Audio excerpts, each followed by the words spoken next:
Integrated pest management. പെസ്റ്റിന്റെ attack വളരെയധികം increase ചെയ്യുന്നതോടൊപ്പം തന്നെ ക്രോപ്സ് വളരെയധികം ലോസ് ആയിക്കൊണ്ടിരിക്കുകയാണ്. ആൻഡ് ഓൾസോ ഫാമേഴ്സിന് പെസ്റ്റിനെ എല്ലാത്തിനെയും നമുക്കത് കില്ല് ചെയ്യേണ്ട ആവശ്യമില്ല. കാരണം പെസ്റ്റിന്റെ പോപ്പുലേഷൻ ഡെൻസിറ്റി കുറഞ്ഞു കുറഞ്ഞു വരികയാണ്. അപ്പോൾ പോപ്പുലേഷനെ ബാധിക്കാത്ത രീതിയിൽ പെസ്റ്റിന്റെ മൾട്ടിപ്ലിക്കേഷനെ കൺട്രോൾ ചെയ്യുന്ന രീതിയിലാണ് ഈ ഇൻറ്റഗ്രേറ്റഡ് പെസ്റ്റ് മാനേജ്മെന്റ് ഇൻവെന്റ് ചെയ്തിരിക്കുന്നത്. മെയിൻലി അതിന്റെ എല്ലാ പെസ്റ്റിനെയും നമുക്ക് കില്ല് ചെയ്യേണ്ട ആവശ്യമില്ല. മെയിൻലി മൾട്ടിപ്ലിക്കേഷനെ നമുക്ക് എന്ത് ചെയ്താൽ മതി, കൺട്രോൾ ചെയ്താൽ മതി. ആൻഡ് ഓൾസോ ഇവിടെ മെക്കാനിക്കൽ ആയിട്ടുള്ള മെത്തേഡ്സ്, അതായത് നെറ്റ്സ് വെച്ചിട്ടും ട്രാപ്സ് വെച്ചിട്ടും പെസ്റ്റിനെ നമുക്ക് എന്ത് ചെയ്യാൻ പറ്റും, അറ്റാക്ക് ചെയ്യാൻ പറ്റും. അതോടൊപ്പം തന്നെ എല്ലാ പെസ്റ്റിനെയും അതിനെ ബാധിക്കുന്നില്ല.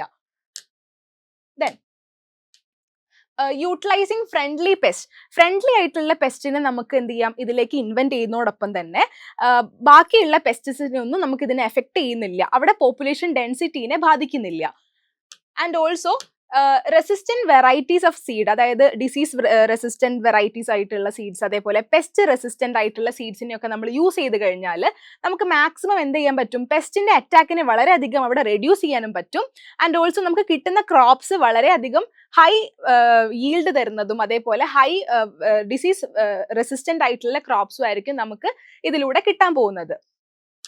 ഇനി നെക്സ്റ്റ് സ്മാർട്ട് ഫാമിംഗ്. നമ്മളുടെ ഡേ ടു ഡേ ലൈഫിൽ നമ്മളുടെ സ്മാർട്ട് ഫാമിംഗ് വളരെയധികം ഇൻക്രീസ് ചെയ്തുകൊണ്ടിരിക്കുന്ന ഒരു കാര്യമാണ്. കാരണം ഈ പണ്ടത്തെ പോലെയല്ല, ഇന്ന് ഇപ്പോൾ ചെടികൾക്ക് ആവശ്യമായിട്ടുള്ള ന്യൂട്രിയൻ സപ്ലൈ, വാട്ടർ ഇൻടേക്ക്, പ്ലാന്റ്സിന് ആവശ്യമായിട്ടുള്ള എല്ലാ പ്രോബ്ലംസും പരിഹരിക്കാനായിട്ടുള്ള ഒരു മോഡേൺ ആയിട്ടുള്ള ഒരു ടെക്നോളജിയാണ് സ്മാർട്ട് ഫാമിംഗ് എന്ന് പറയുന്നത്.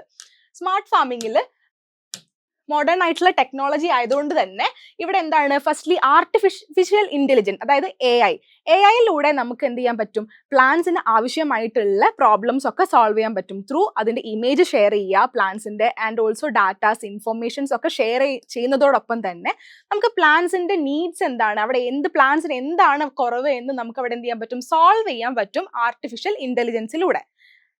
ഇനി രണ്ടാമത്തെ ഇന്റർനെറ്റ് ഓഫ് തിങ്സിലൂടെ നമുക്ക് സെൻസേഴ്സ്, അതേപോലെ moisture, fertility and pest infestation, ഈ 4 ഘടകങ്ങളിലൂടെ നമുക്ക് എന്ത് ചെയ്യാൻ പറ്റും, സോയിലിന്റെയും അതേപോലെ തന്നെ പ്ലാന്റ്സിന്റെയും ഒക്കെ നീഡ്സ് എന്താണ്, ഇപ്പം ന്യൂട്രിയൻ സപ്ലൈന്റെ ആവശ്യമുണ്ടോ, വാട്ടർ ഇൻടേക്കിന്റെ ആവശ്യമുണ്ടോ, അങ്ങനെയുള്ള പല പല ഫാക്ടേഴ്സ് നമുക്ക് അവിടെ എന്ത് ചെയ്യാൻ പറ്റും, സോൾവ് ചെയ്യാൻ പറ്റും ത്രൂ ഇന്റർനെറ്റ് ഓഫ് തിങ്സിലൂടെ. ഇനി നെക്സ്റ്റ് ആണ് ഹൈഡ്രോപോണിക്സ് ആൻഡ് ഹെയറോപോണിക്സ്. ഹൈഡ്രോപോണിക്സ് നമ്മൾ ഈ ന്യൂട്രിയൻ സൊല്യൂഷനിൽ പ്ലാന്റ്സിനെ എന്ത് ചെയ്യുക, ഗ്രോ ചെയ്യാണ്. സോ ആ ന്യൂട്രിയൻ സൊല്യൂഷനിൽ സെൻസേഴ്സിനെ അറ്റാച്ച് ചെയ്യും. അതേപോലെ തന്നെയാണ് എയറോപോണിക്സിലും.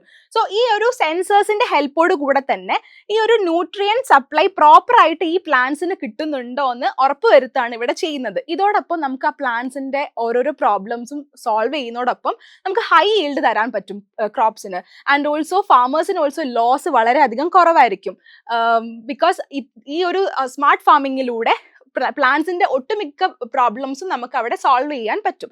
സോ ഇതൊരു സ്മാർട്ട് ഫാമിംഗ് വളരെയധികം ഇന്നത്തെ കാലത്ത് അത് യൂസ്ഫുൾ ആയിട്ടുള്ള ഒരു മെത്തേഡാണ്.